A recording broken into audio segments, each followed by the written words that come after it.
नमः श्री वर्धमानाय धूत परिलापने सालोकानंतरोकानां यद्विद्यादर्पणाय परमेश्वर भगवान की परमेश्वर भगवान की पार्श्वनाथ भगवान की शांतिनाथ भगवान की कृष्णनाथ महावीर भगवान की वेंकटेश्वर बाहुबली भगवान की भगवंतों की अजय श्री कुंदकुंद गुरुदेव की अजय श्री समंतजी स्वामी की अजय श्री देवानंद जी महाराज की मंगलदेव श्री जयदेव जी महाराज की समस्त आचार्यों की श्री महाराजों की आप सामने मांगली माता की श्री रत्नाकरण श्रावकाचार्य ग्रंथ की जय हिंद की जय महाराज की जय। बात तो सम्यक ज्ञान की चल रही है और जब भी सम्यक ज्ञान की चर्चा होती है मिथ्या ज्ञानी है जो तथा कथित पंडित आदि है तांत्रिक आदि है जो कि चार आदि को अपने आप को मानते हैं ये सभी भारी टेंशन में आ जाते हैं। क्या अब हमारी जो नट बोल्ट स्क्रू की जो दुकान खोली थी ना हमने अब वो दुकान बंद होने वाली है। अब वो दुकान बंद होने वाली है लेकिन चिंता करने की कोई बात नहीं है। यह संसार इन अज्ञानियों के बलबूते ही चल रहा है। तुम्हारी दुकान कभी बंद होने वाली नहीं है और बंद हो जाए तो बहुत बड़ा चमत्कार हो जाए। तो ऐसा चमत्कार होगा कोई नजर नहीं आता। तुम्हारी दुकान पर भीड़ लगी रहेगी ग्राहकों की क्योंकि जैसा माल तुम रखे हो दुकान में उसको खरीदने वाले उसको चाहने वाले बेवकूफों की कमी नहीं है। इसलिए तुम्हें टेंशन करने की कोई जरूरत नहीं। सभ्य ज्ञान एक ऐसा दृष्टिकोण देता है और जीवन की हर परिस्थिति में हर पहलू में आनंद की अनुभूति करता है। वह आनंद करते तो सुख और आनंद में बड़ा अंतर है। इंद्रिय विषय भोगों से जो प्राप्त हो उसे सुख कहते हैं और जो आत्मा से प्राप्त होता है उसे आनंद कहते हैं। और ऐसा जो आनंद है वो कैसा है? उसको आनंद क्यों कहा? वो असीम है। उसका कोई लिमिट नहीं, कोई सीमा नहीं। ऐसा आनंद की अनुभूति करता हुआ वह सम्यक ज्ञानी होता है। ऐसी अवस्था होती है। देखो क्या हुआ कि एक भक्त गुरु के पास पहुंचा। गुरु के पास पहुंचा और कहता है गुरुदेव मुझे उपदेश को मेरे जीवन में सुख और शांति नहीं है। मैं कुछ ऐसा जानना चाहता हूँ जिससे मैं सुख और शांति की अनुभूति करूँ। गुरुदेव बोले कि ठीक है यहाँ पर इसी तुम्हारे नगर में सेठ है। निर्विकल्प सेठ के पास चले जाओ। निर्विकल्प सेठ के पास में तुम चले जाओ। अब जब वह पहुंचता है तो सेठ के पास में तो जैसे ही उसे मालूम करता है कि बोले में भेजा है तो उसे क्या करता है कि अपने पास वाले रूम में ठहराता है। साथ में खाना पीना सब कुछ घूमना फिरना अपने फैक्ट्री वगैरह सब साथ में लेकर के जाता है। और इस प्रकार से 2-3 दिन 4 दिन का वक्त गुजर जाता है। यह विचार करता है कि मैं तो यहाँ उपदेश जानने आया था। मैं तो इंग्लिश सोच रहा था कि ये सेठ मुझे क्या उपदेश देगा। लेकिन गुरु के प्रति आस्था थी और गुरु की आज्ञा का पालन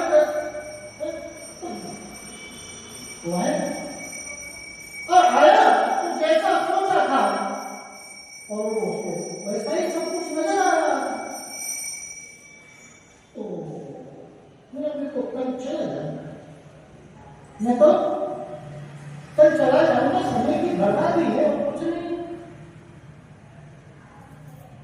आधा पौन घंटा गुजर गया, इतने में घर से उसका सचिव, सेक्रेटरी होते हैं ना, सीओ, वो आया और कहता है कि सेठ जी बहुत बड़ी दुख कर रही है, हमारा तो कंसाइनमेंट था, हमारी हमारा जो माल रवाना हुआ था शिप के माध्यम से, वो सारा का सारा माल समुद्र में बह गया, वो सारा का सारा माल समुद्र में बह गया। और हमने उसकी वैल्यूएशन करी तो वो करीब 70-80 करोड़ का आ रहा है, समथिंग दिया है। ठीक है, होता है, चालू करना तो व्यक्ति इस बात को देखा था, 70-80 करोड़ का नुकसान हो गया। और ये सेठ जी कहते हैं कि ठीक है, होता है, जाओ अपना धन करो। सेठ जी में कुछ तो बात है, कुछ तो विशेषता है, और अपना विचार बदल देते हैं, थोड़ा दिन तो रुकता हूं, देखता हूं। थोड़ा समय और गुजर गया, 4-5 दिन और गुजर गए, और उधर से फिर वो सीओ आता है कि सेठ जी मजा आ गया, मजा आ गया सेठ जी, हमारा 800 करोड़ का फायदा हुआ। अरे 80-90 करोड़ का नुकसान हो गया सेठ जी, तो क्या कि जैसे 800 करोड़ का फायदा हो गया, तो सेठ जी क्या करें, लेकिन होता है, जाओ अपना काम करो, होता है, जाओ अपना काम करो। अब तो उससे रहा नहीं, और उसने क्या किया, सेठ का हाथ पकड़ लिया, सेठ जी आप कमाल करते हो, आप कमाल करते हो। कुछ दिन पहले की बात है, 80-90 करोड़ का नुकसान हो गया, आप बोलते हैं जाओ अपना काम करो, और आज देखा हूं कि ऐसे करीब 800-900 करोड़ तक तो फिगर पहुंच गया, आज फायदा हो गया आपको, और इसमें भी आपने इंटरव्यू किया, तो ठीक है, होता है, अपना काम करो। बोले कि ऐसा ही तो है, ऐसा ही तो है, नहीं वेस्ट जो कुछ भी तुम देख रहे हो, मैं इसका स्वामी अपने आप को नहीं मानता, I am not the owner, मैं इसका स्वामी नहीं है, आई एम जस्ट ऑर्गेनाइजर, मैं इसका व्यवस्थापक हूं, मैं इसका स्वामी नहीं हूं। ये कितना आएगा, कितना जाएगा, ये मेरे बस में नहीं है, लेकिन इसका क्या करना है वो मेरे बस में है। तो मैं क्या करता हूं, मैं इसका चढ़ता घटता अपने आप को नहीं मानता, ये कर्तव्य की बुद्धि ही समस्त दुख और तकलीफ पीड़ा का कारण है। जहां कर्तव्य की भावना होती थी, मैंने क्या है? तो तुमने किया तो हर समय तुम्हें करना चाहिए था ना, व्यापार में लाभ हो गया, व्यापार में लाभ हो गया, तुमने बहुत बड़ा एम्पायर खड़ा कर लिया, बड़े मुश्किल से खड़ा किया तुमने, कितनी परेशानी आई,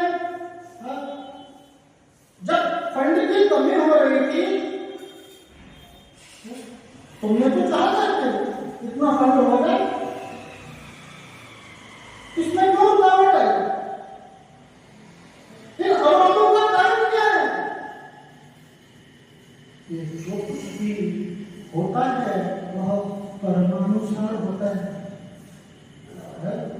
अगर मेहनत करने से, अगर उपक्रम करने से सब कुछ प्राप्त होगा तो कितना किरण करते हैं कि नहीं? अच्छे किरण फेल हो जाते हैं। लेकिन होता वही है जो होना होता है, जो विधि का विधान है, जो भविष्यवक्ता है, वही होता है। फकीर का क्या कह रहे हैं कि इसमें छेड़छाड़ करने की कोशिश करता है कि मैं ऐसा कर दूंगा तो ऐसा हो जाएगा, ये बुरा है, इसके कारण सारा है, तो ये हो रहा है, इसको हटा दूंगा, ये वस्तु को हटा दूंगा तो मेरा सब अच्छा हो जाएगा, ये व्यक्ति को हटा दूंगा तो मेरा सब कुछ अच्छा हो जाएगा। यह सब उठा पटक बाहर में करता रहता है, लेकिन सुधार करने की जो आवश्यकता कहाँ है? जो कुछ भी घटित होता है आपके परिणामों के माध्यम से घटित होता है, बाहर का कोई अर्थ नहीं है। हमारा चाहा हुआ तभी होता है सब उसके अनुसार होता है। सुख चाहते हैं तो सुख के अनुरूप कार्य करना होगा।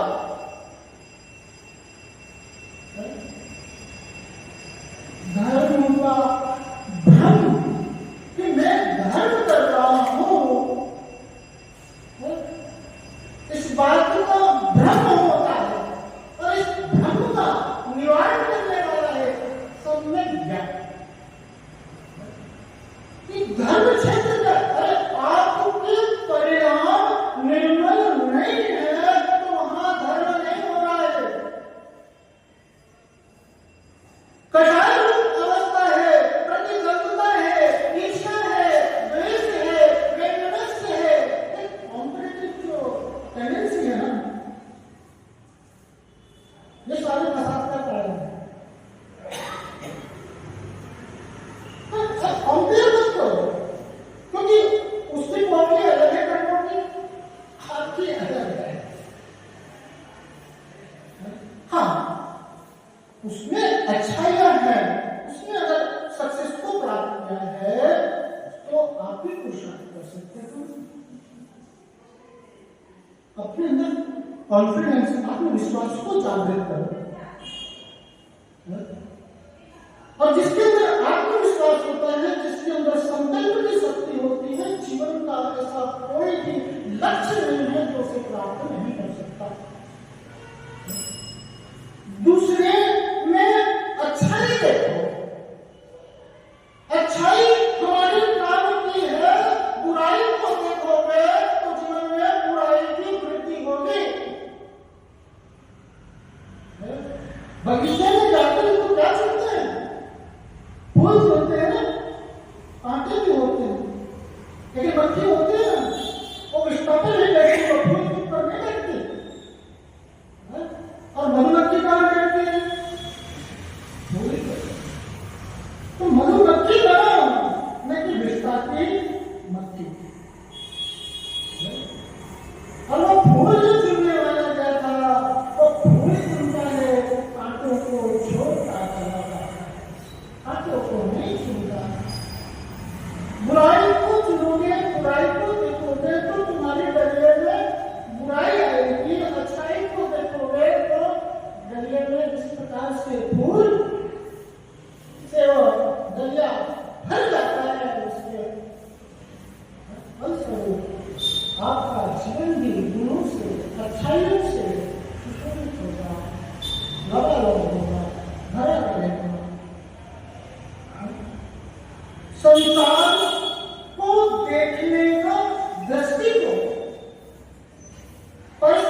ये राग द्वेष का अलग है और मैं जैसा हूं, मैं अलग हूं। कल अपन ने सम्यक ज्ञान अधिकार को प्रारंभ किया था और सम्यक ज्ञान अधिकार के अंतर्गत सबसे पहले जो गाथा थी उस गाथा को आचार्य बताते हुए क्या कहते हैं गाथा में, अन्योन्यतीर्थम यथा पथ्यम विनाश विपरीता निस्संदेहं वेद यथा पुस्तक ज्ञान होना। क्या कहा?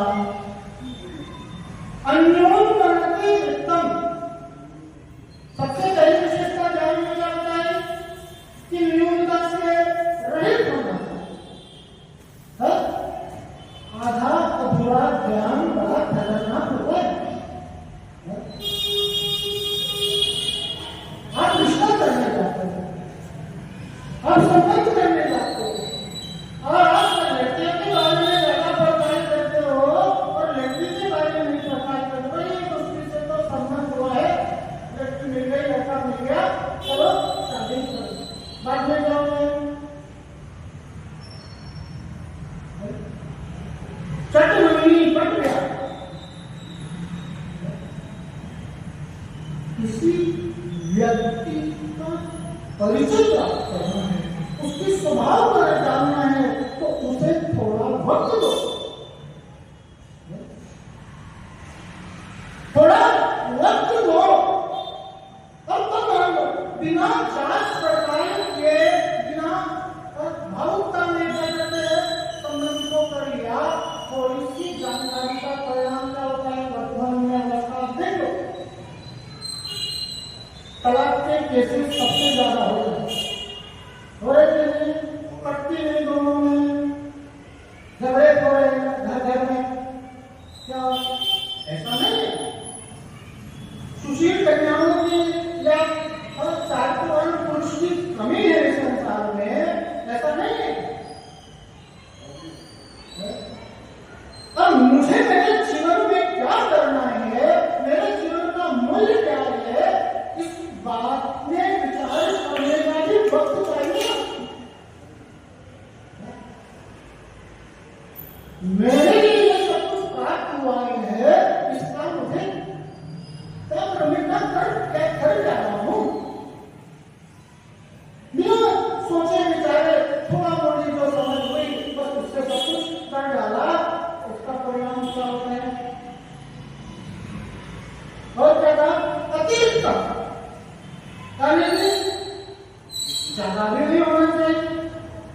अब ज्यादा अपने आप को राजी बेशी मान लिया, तो जैसे अपने आप को राजी बेशी मान लिया, तो ये राजी बेशी नहीं, ये राग आदि जो विकार है, ये मुझसे भिन्न है, मुझसे अलग है। भाई पेट्रोल में केरोसिन मिलाया, पेट्रोल में केरोसिन मिलाया तो पेट्रोल अलग है और केरोसिन अलग है। उसको मापने जाते हैं तो मालूम पड़ जाता है कि कितना परसेंटेज मिक्सिंग है इसके अंदर में।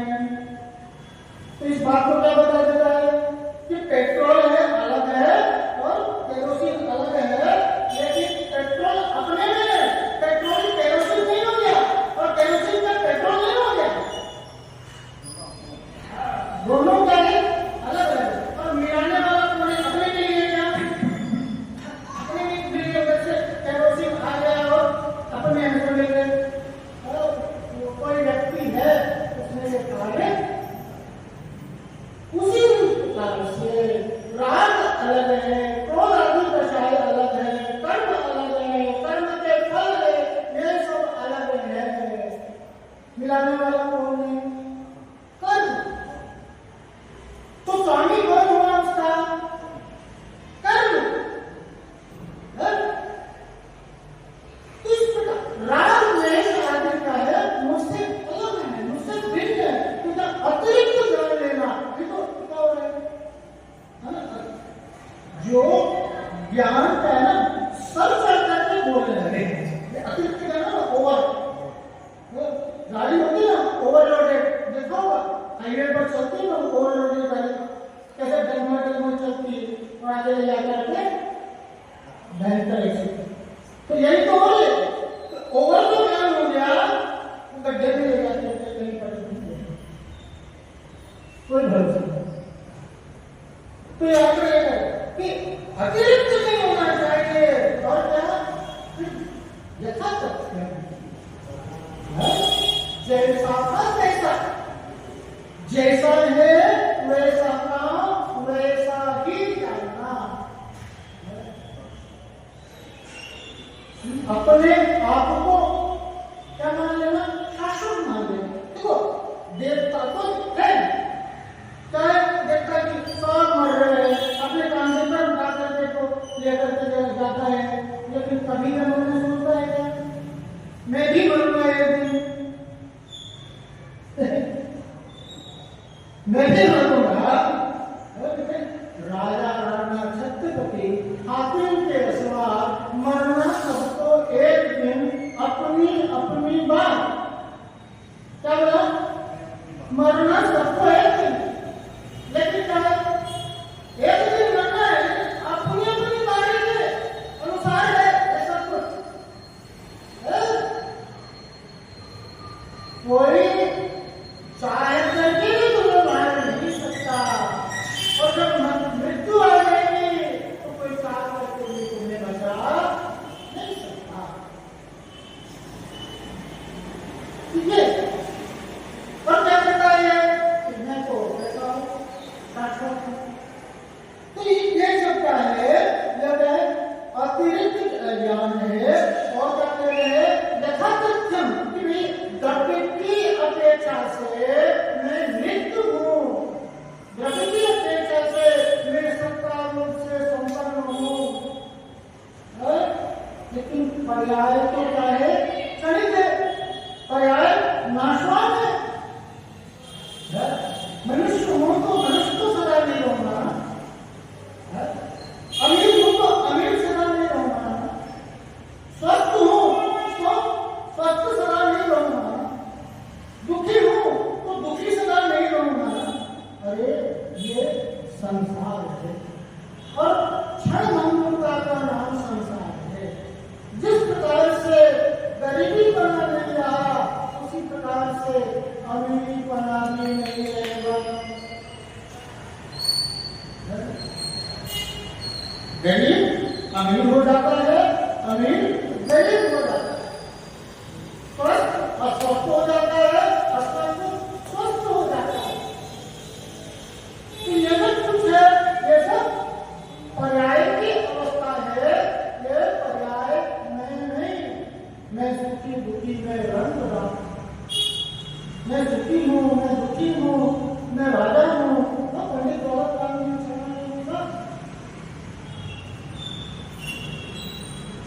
इस प्रकार से अपने आप को मानना यह क्या है, मिथ्या ज्ञान है।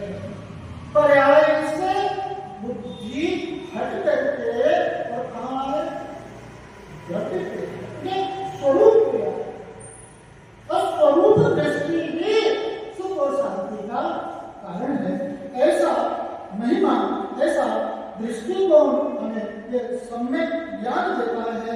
और उसमें जो बाधक है वो क्या आगे क्या कहा कि क्या निस्संदेह, उसमें कोई संदेह नहीं होनी चाहिए, संदेह शंका नहीं होना चाहिए। शंका हम शंका नहीं होगा ना, वो उद्यमी नहीं हो पाए, वो पुरुषार्थ नहीं हो पाए, क्योंकि क्या है वह कौन है, ब्रह्म है। इसमें एक बड़ा आगे दोष है, विपरीतता, और विपरीतता का कारण क्या होता है, उल्टा समझ रहा है ना, तो क्या शंका ही उसके कारण ज्यादा है। शंका होने के कारण, संदेह होने के कारण विपरीतता को और ज्यादा होता है। लोगों में आत्मबुद्धि रहती है, मोक्ष मार्ग के प्रति आकर्षण नहीं होता, जिनेंद्र देव के पास आकर के भी जिनेंद्र देव के नहीं हो पाते,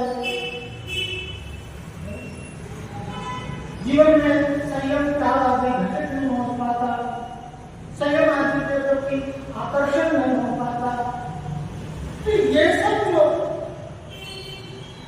हालांकि चाहो सब कुछ कर सकते हो, लेकिन इस चाह में, इस संकल्प में, इस निर्णय में क्या है? बाधा, शंका, विपरीतता,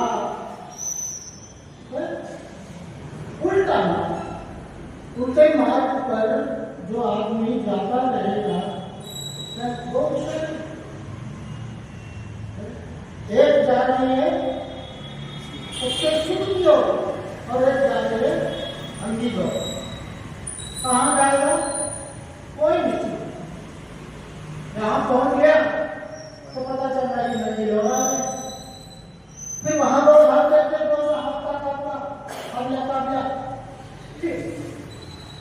तो वहां पता चलता है कि वंचित तो वहां है, कहीं भी नहीं पहुंचे। ये कैसा है? भैया विपरीतता, जितनी आगे विपरीत दिशा में बढ़ जाओगे, फिर जाकर के तुमको सच्चे मार्ग का निर्णय होगा। तो जितना तुम विपरीतता में आगे बढ़ोगे उतना वापस है ना, सर्कल है ना, उस सर्कल से जो निकल जाए 25-50 और 150 किलोमीटर उधर निकल गया। आना था यार कितने बचते और कहाँ निकल गए?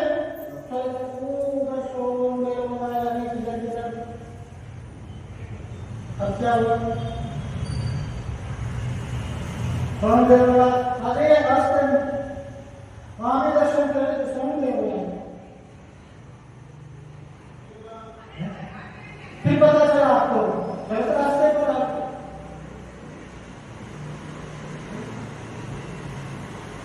कहाँ तक घूमेगा, कैसे घूमेगा? पूछता अब वहां पर भैया उल्टे रास्ते वाले ज्यादा है, उसको बोला भैया ऐसे ऐसे ऐसे ऐसे चलेगा।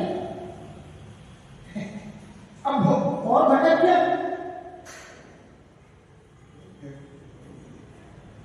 तो ये विपरीतता का परिणाम है। तो ये सारे दोष से रहित बहुत बड़ा सच्चा ज्ञान, सम्यक ज्ञान, अन्योन्यता से रहित और जहाँ अतिरिक्त नहीं होना चाहिए, विपरीतता नहीं होनी चाहिए, संदेह नहीं होना चाहिए। यथातथ्यम, जैसा का तैसा, जैसा तत्व का जैसा स्वरूप है वैसा का वैसा जानना एक सम्यक ज्ञान की कल्याण का कारक है। क्योंकि भैया सम्यक ज्ञान की बात हो रही है तो सम्यक ज्ञान की चर्चा होगी, क्योंकि ग्रंथ कौन सा है? रत्नग्रहण श्रावक श्रावक का आचरण चारित्र प्रधान ग्रंथ है, तो चारित्र की बात होगी। रामायण में राम की बात इसी प्रकार से जब चारित्र की बात करनी है तो यहाँ पर चारित्र की ही चर्चा होगी और वो सम्यक ज्ञान और सम्यक चर्चा, यही सम्यक ज्ञान ही सम्यक चारित्र का कारण है। हमें जीवन में कैसा आचरण करना है, मैं क्या कर रहा हूँ, मुझे क्या करना चाहिए, ये हित अहित का विवेक देने वाला कौन है? सम्यक ज्ञान है। तो ऐसे सम्यक ज्ञान की चर्चा और इस सम्यक ज्ञान को प्राप्त करने के लिए क्या करना? तो आचार्य ने 4 अनुयोगों में विभाजित किया। प्रथमानुयोग, कर्णानुयोग, शरणानुयोग और द्रव्यानुयोग। ये 4 प्रकार के अनुयोगों का अध्ययन करने से सम्यक ज्ञान की प्राप्ति होती है। लेकिन इनके अध्ययन करने से पहले हम आधार को मजबूत कर लेते हैं। आधार को मजबूत करने के लिए कुछ बातें हैं विशेष जिन्हें जानना आवश्यक है। जिस प्रकार से हमने सम्यक दर्शन के 8 अंगों की चर्चा की थी, उसी प्रकार से सम्यक ज्ञान के 8 अंग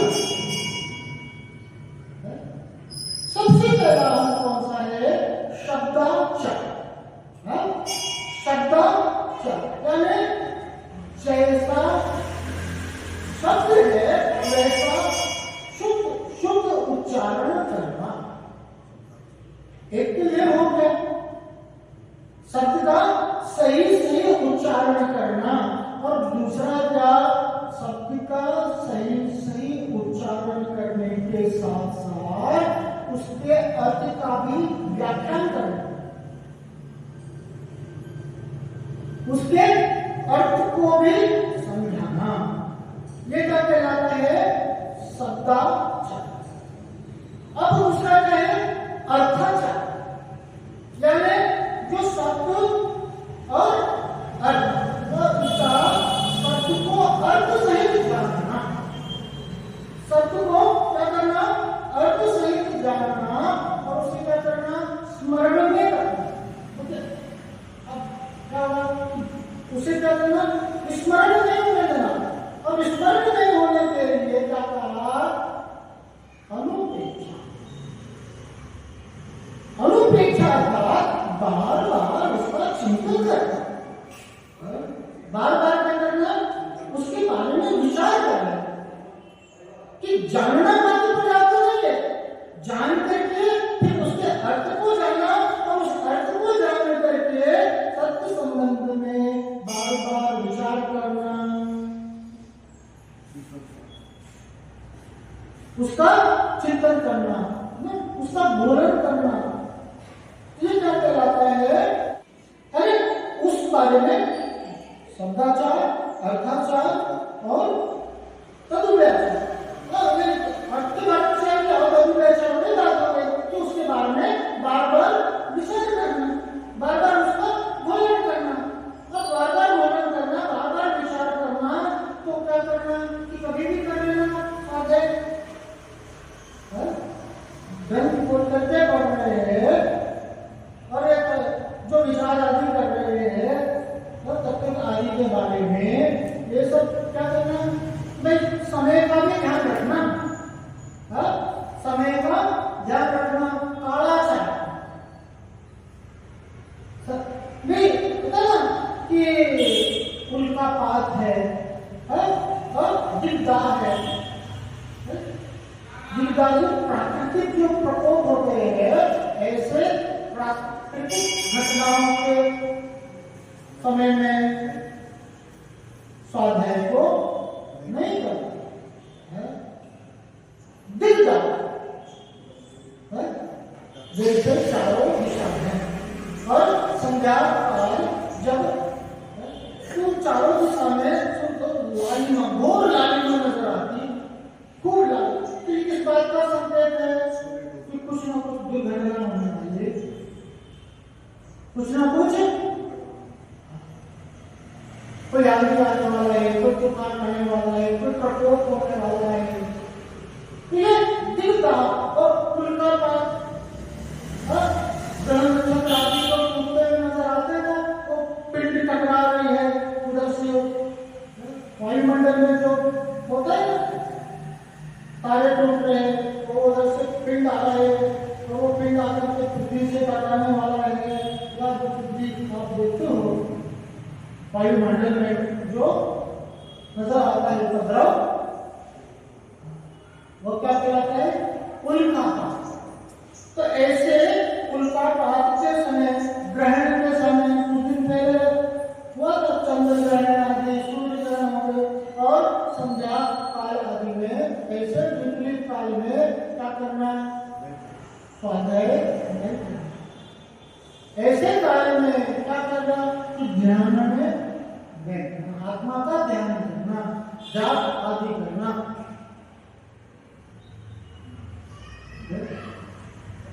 क्योंकि ऐसे विपरीत काल में आप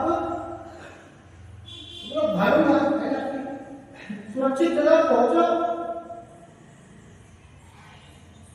ऐसा यहाँ पर है कि मेरा इन कालों का ध्यान रखना। फिर क्या कर रहे? विन्याचार, ये सबसे बड़ा गुण है कि मेरा शुद्धि होना। विनय का मतलब क्या है?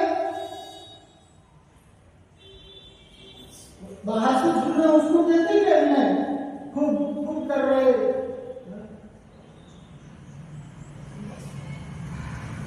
कहते ना अधिक नम्य बेईमान, और इन तीनों से सावधान रहो, चीता चोर प्रमाण।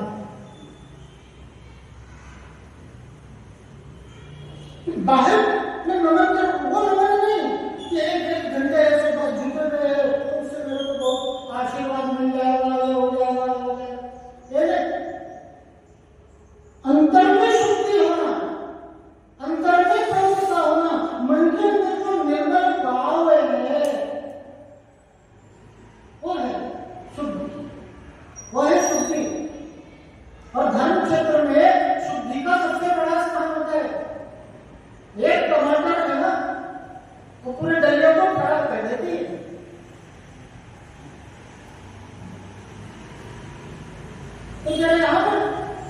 शुद्धि है वो आंतरिक विनय होना चाहिए, आंतरिक शुद्धि होनी चाहिए।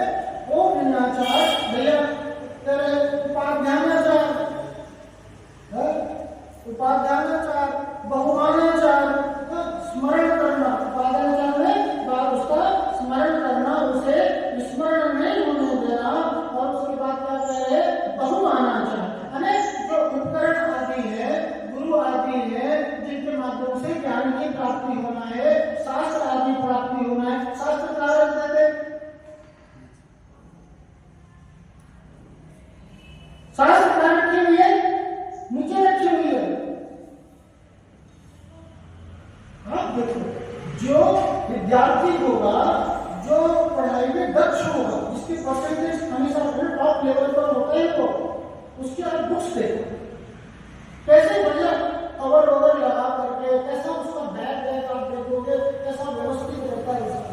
कोई भी किताबें फटी सूटी नहीं मिलेगी उसकी, आपको न गंदी संदी मिलेगी, एकदम नेक्स्ट बैच को देता है ना, बिल्कुल फ्रेश। तो ये क्या कह रहा है कि भैया बहुमान, उसके प्रति बहुमान है, उसके प्रति आदर है। भैया कितना उदाहरण आते हैं शास्त्रों में। तो ये करे तो उसमें क्या हो, एकाग्रता, यहाँ पर कंसंट्रेशन हो, एकाग्रता हो, उस रूप अपने आप की अनुभूति होना चाहिए। कंसंट्रेशन कहाँ होता है, एकाग्रता कहाँ होती है, कि जहाँ पर लक्ष्य सिर्फ दिखाई देता है और कुछ नजर नहीं आता।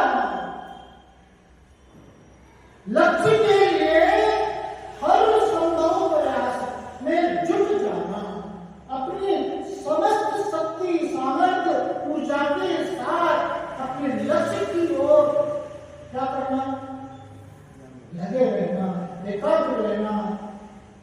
यह क्या कहलाता है, बहुमानाचार कहलाता है। और अनिर्माचार, अनिर्माचार था जो कुछ भी जाना, कहां से जाना, इस बात को छुपाना नहीं। शास्त्र से जाना तो उस शास्त्र का बताना, गुरु से जाना तो गुरु से बताना, उनके नाम को नहीं छुपाना। कोई भी चाहे पंडित हो, चाहे विद्वान हो, जिनसे भी आपने जाना, उनके नाम को जानने के लिए क्या होता है, एक बच्चा भी होता है ना, वो भी आपको ज्ञान। आज के बच्चे तो देख ऐसे ऐसे आपका दिमाग इतना माइंड शार्प होता है, क्योंकि पिछला बैलेंस लेकर के आए हैं। ये 21वीं सदी है, अभी नहीं आपको वो नहीं मिलेगा भोंदू।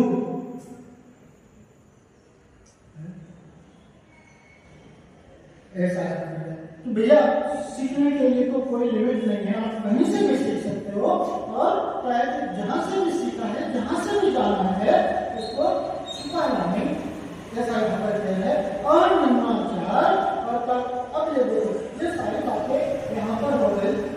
ये 8 गुण सबने ज्ञान के 8 गुण कौन कौन से, शब्दाचार, अर्थाचार, तदुभयाचार, कालाचार, विनयाचार, उपाध्यानाचार, बहुमानाचार और अनिर्माचार। इस प्रकार से ये सम्यक दर्शन की 8 गुण, 8 विशेषताएं हैं।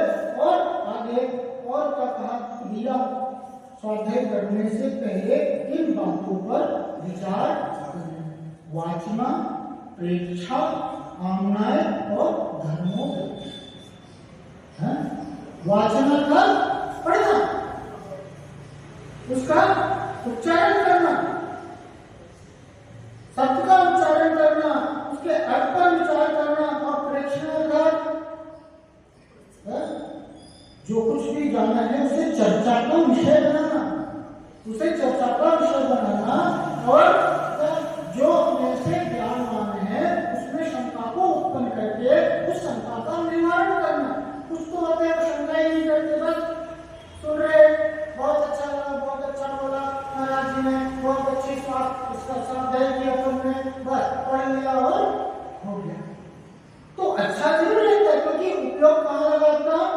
शुभ में उपयोग लगा तो आपको सुख और शांति की प्राप्ति होगी। क्योंकि वो सुख और शांति वो उतना ही नहीं है, उसी को सब कुछ कहा गया है भैया, शंका करके और उसमें उसका निवारण करना, उसके जो ज्ञानी पुरुष हैं, जो गुरु हैं, उनसे जाकर के उसका समाधान प्राप्त करना, यह क्या कहलाता है? इच्छा और कामनाएं। कामनाएं अर्थात वो बार बार उसका स्मरण करना और क्या कहते हैं? धर्मोपदेश। फिर क्या करना? जहाँ पर ये सारी विशेषताएं हो जाती है तो वहां पर उसके लिए धर्म का उपदेश देने का अधिकार होता है। वह धर्म का उपदेश होता है। तो ये जो धर्मोपदेश हो रहा है, जो सुनना हो रहा है, जो कहना हो रहा है, ये सब क्या हो रहा है? स्वाध्याय हो रहा है। ये सारे भेद किसके? स्वाध्याय के।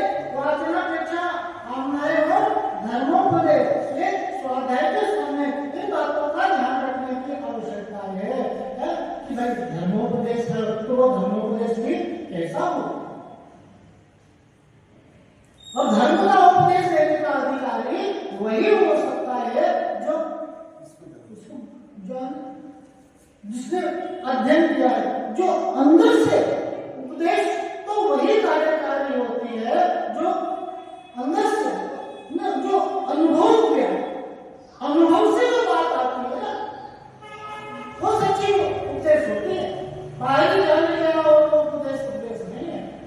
उन्हें अपने जीवन में उसकी अनुभूति की है, उसको धारण किया है, तब जाके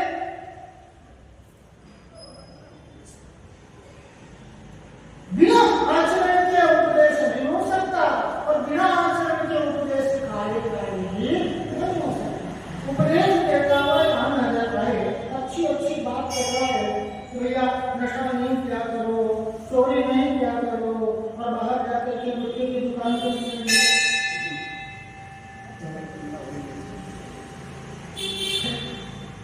शराब पीते थे पड़ा हुआ नजर आए, जुआ खेलता हुआ नजर आए,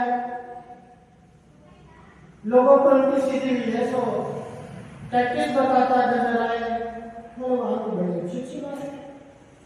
कैसे जो है धारण में है वह चीज जीवन में आनी चाहिए। जो चीज धारण में आ गई है वह जीवन पर जरूर है। तो ऐसा यहाँ पर कहा कि इन बातों का ध्यान रखना चाहिए। समय लगभग हो चला है, अपना एक गाथा थोड़ा सा परिचय ले लेते हैं, उस गाथा के संबंध में आगे बढ़ते हैं। पहला कौन सा है? प्रथमान योग। प्रथमान योग के लक्षण को बताते हुए आचार्य यहाँ गाथा के माध्यम से हमें बताते हैं। गाथा का उच्चारण करिए। प्रथमान योगमर्था ध्यानं चरितं पुराणमपि पुण्यं। प्रथमान योगमर्था ध्यानं चरितं पुराणमपि पुण्यं। प्रथमान योगमर्था ध्यानं चरितं पुराणमपि पुण्यं। बोधि समाधि निधानम् बोधति बोध समीचीनम्। बोधि समाधि निधानम् बोधति बोध समीचीनम्। क्या करे? समीचीन बोध। क्या करे? वह बोध कैसा है? समीचीन है, सम्यक है, ऐसा सम्यक बोध, ऐसा सम्यक शुद्ध ज्ञान, ऐसा सम्यक ज्ञान वो कैसा है? अर्थ ध्यानम।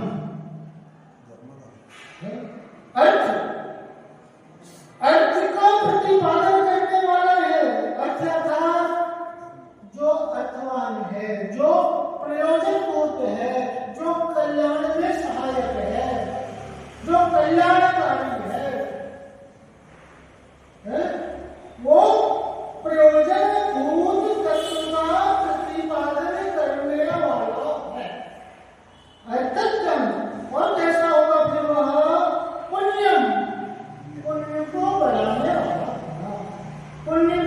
वृद्धि कराने वाला होगा। वह सम्यक ज्ञान कैसा है? वह वर्तमान योग सम्यक ज्ञान परमार्थ रूप है, कल्याणकारी है, ऐसे वचनों का कथन करने वाला है जो मेरे कल्याण में कारण है। और कैसा है? पुण्य की वृद्धि करने वाला है, पुण्य का माध्यम है, पुण्य का साधन है, पुण्य को बढ़ाने वाला। और कैसा है? चरित्र, चरित्र अर्थात किसी एक पुरुष का प्रधान रूप से आश्रय लेकर के कथन करने वाला, उनके चरित्र का व्याख्यान करने वाला। किसी एक पुरुष के चरित्र का प्रधानता से कथन करने वाला वह क्या कहते हैं? चारित्र होता है ना, कौन सा? हरिवंश चारित्र, हरिवंश चारित्र और वरांग चारित्र, भद्रबाहु चारित्र, गौतम स्वामी चारित्र। तो यहाँ पर किनकी बात हो रही है? गौतम स्वामी की बात होगी। गौतम स्वामी को प्रधान करके यहाँ पर वो गौतम स्वामी चारित्र, भद्रबाहु चारित्र, वरांग चारित्र। इस प्रकार से एक पुरुष का, एक महान पुरुष का जो प्रधानता से चरित्र का कथन किया, ऐसे चारित्र। और पुराण, दूसरा कौन सा? पुराण, जैसे पद्म पुराण, हरिवंश पुराण, आदि पुराण, 24 पुराण, ये सारे जो पुराण है वो आप पुराण को 63 सलाहकार पुरुषों का कथन। 63 सलाहकार पुरुष कौन कौन से? 24 तीर्थंकर, 12 चक्रवर्ती, 9 बलभद्र, 9 नारायण, 9 प्रतिनारायण। अब जो लगा कर देख लेना वो कितने हो जाएंगे? 63 होंगे। ये 63 सलाहकार पुरुषों का कथन करने वाला। और कैसा? बोधि समाधि विधानम। बोधि अर्थात क्या? रत्नत्रय। बोधि अर्थात रत्नत्रय और समाधि अर्थात रत्नत्रय की पूर्णता। ऐसा बोधि समाधि का निधान, निधान किसे करेंगे? खजाना। बोधि समाधि का जो खजाना है। आप रोड से जाते हो ना, तो रोड से जाते हो तो क्या होता है? जैसे चावल लग जाते हैं, और चावल लग जाते हैं तो वहां पर कैसा? एक बांस का टुकड़ा लगा हुआ और उस बांस में से पानी निरंतर बह रहा है। तो पानी का 24 घंटे पानी बहता रहता है। तो अच्छा भैया बंद कर दो, पानी बह रहा है, बोले बंद नहीं हो सकता। क्यों? क्योंकि इसका कनेक्शन कहाँ से? स्रोत से। तो ये कैसा प्रतिमानियों? बोधि समाधि का विधान है, स्रोत है, खजाना है। ऐसा प्रतिमानियों बोधि जानता है, उसे जानता है। ऐसा वह सम्यक ज्ञान जो वर्तमान रूप है, वह कैसा है? वर्तमान सम्यक ज्ञान, अर्थक ज्ञान, परमार्थ का कथन करने वाला है और पुण्य का वर्धक है, पुण्य को बढ़ाने वाला है। और चरित्र अर्थात एक पुरुष की प्रधानता से कथन करने वाला। और पुराण अर्थात 63 सलाहकार पुरुषों की कथन करने वाला। वह कैसा है? बोधि समाधि निधानम। बोधि समाधि का निधान अर्थात क्रोध है, खजाना है, साधन है, उसी से उद्गम होता है, ऐसा यहाँ पर कह रहे हैं। और ऐसा बोध भी ऐसा समय ज्ञान जानता है वर्तमान योग से इस संबंध में और थोड़ी सी चर्चा विस्तार से अपना करेंगे और आगे समय ज्ञान के स्वरूप को समझेंगे इस अधिकार के माध्यम से। आज हम कर रहे हैं